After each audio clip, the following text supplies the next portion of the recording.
പ്രേമലു ഈ സിനിമയെ കുറിച്ചിട്ട് കേട്ട സമയത്ത് ഇപ്പോൾ റീസെന്റ് ആയിട്ട് ഈ സിനിമ റിലീസായിപ്പോൾ ഒരു 4-5 ദിവസമായി. ആൻഡ് പടം ഒന്നാണ് എനിക്ക് കാണാൻ പറ്റിയത്. അപ്പോൾ അതിനിടയ്ക്കാണ് എനിക്ക് പെട്ടെന്ന് സ്ട്രൈക്ക് ചെയ്തത് ഭാവന സ്റ്റുഡിയോസിന്റെ ബാനറിലാണ് വന്നേക്കണത് എന്നുള്ളത്. കാരണം അത് ഞാൻ അത്ര ശ്രദ്ധിച്ചിരുന്നില്ല.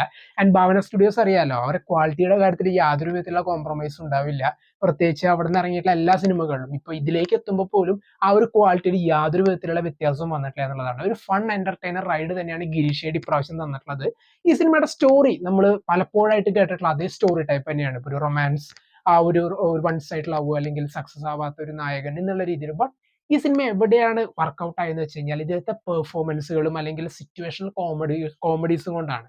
പ്രത്യേകിച്ച് നെസ്ലൻ, മമിത ബൈജു, ശ്യാം മോഹനൻ, സംഗീത് പ്രതാപ്, അതായത് നെസ്ലന്റെ കൂട്ടുകാരൻ, ആൻഡ് ശ്യാം മോഹന്റെ ആദി എന്ന് പറയുന്ന ക്യാരക്ടർ, ഇങ്ങനെ വന്നുപോയ എല്ലാവർക്കും എന്തെങ്കിലുമൊക്കെ ചെയ്യാൻ ഈ സിനിമയിലുണ്ട്. എന്തെങ്കിലും എന്നല്ല, അവർക്ക് കുറെ സംഭവങ്ങൾ ചെയ്യാനുള്ളത് ഉണ്ടായിരുന്നു.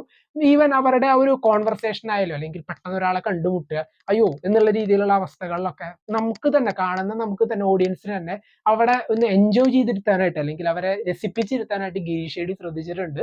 സിനിമ ഒരു 2.5 മണിക്കൂർ ഡ്യൂറേഷനുള്ള ഈ പടത്തില് ത്രൂ ഔട്ട് ആയാലും ശരി പലയിടങ്ങളിലും ഒരു ലാഗും തോന്നിക്കാതെ വലിയ രീതിയിൽ തന്നെ സിനിമയിൽ പിടിച്ചിരുത്തുന്നതിനുള്ള ഫാക്ടർ ഇവിടെ ഉണ്ട് എന്ന് തന്നെ പറയാം. പിന്നെ പറയേണ്ടത് ഈ സിനിമയിൽ നെസ്ലന്റെ ഒരു പെർഫോമൻസ് ആണ്. ഇതിനു മുമ്പുള്ള പല സിനിമകളിലും ആൾ ഇതേ ടൈപ്പ് റോളുകൾ, ഇപ്പൊ കൂട്ടുകാരുടെ കൂടെ നിന്നിട്ടുള്ള കുറെ റോൾ ചെയ്തിട്ടുണ്ടെന്ന് നമുക്കറിയാം. പക്ഷെ ഈ സിനിമയിലത്തെ എനിക്ക് ഏറ്റവും കൂടുതൽ ഇഷ്ടമായ സീൻ, പ്രത്യേകിച്ച് സെക്കൻഡ് ഹാഫിലൊക്കെ ഒരു അവസ്ഥയിൽ പലരാലും ഇങ്ങനെ കുറ്റപ്പെടുത്തപ്പെട്ടും അല്ലെങ്കിൽ എന്താ പറയാ എല്ലാം കൊണ്ടും ഫെഡപ്പ് ആയിരിക്കുന്ന ഒരു അവസ്ഥയിൽ റൂമിലേക്ക് കയറി വരുന്ന ഒരു സീനുണ്ട് കൂട്ടുകാരന്റെ അടുത്തേക്ക്. അവിടെ ചെന്നിട്ട് തന്റെ വിഷമങ്ങളൊക്കെ ഇങ്ങനെ പറഞ്ഞ് അടക്കി പിടിച്ച് അവസാനം കയ്യിൽ നിന്ന് പോകുന്ന ഒരു സീക്വൻസ് ഒക്കെ ഉണ്ടായിരുന്നു.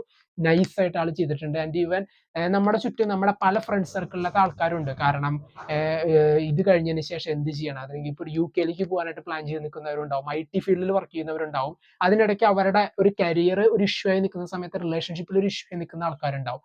ഇങ്ങനെയുള്ള ആൾക്കാരുടെ അവരുടെ ലൈഫിൽ ഉണ്ടാവുന്ന ചില അവസ്ഥകളൊക്കെ ഇതിലും കൊണ്ടുവന്നിട്ടുണ്ട്. ആൻഡ് നമുക്ക് വളരെയധികം ഒരു ഫീൽ ചെയ്യിപ്പിച്ചിരുത്തുന്ന പല സീനുകളും സിനിമയിൽ നന്നായി തന്നെ വർക്കൗട്ടായി.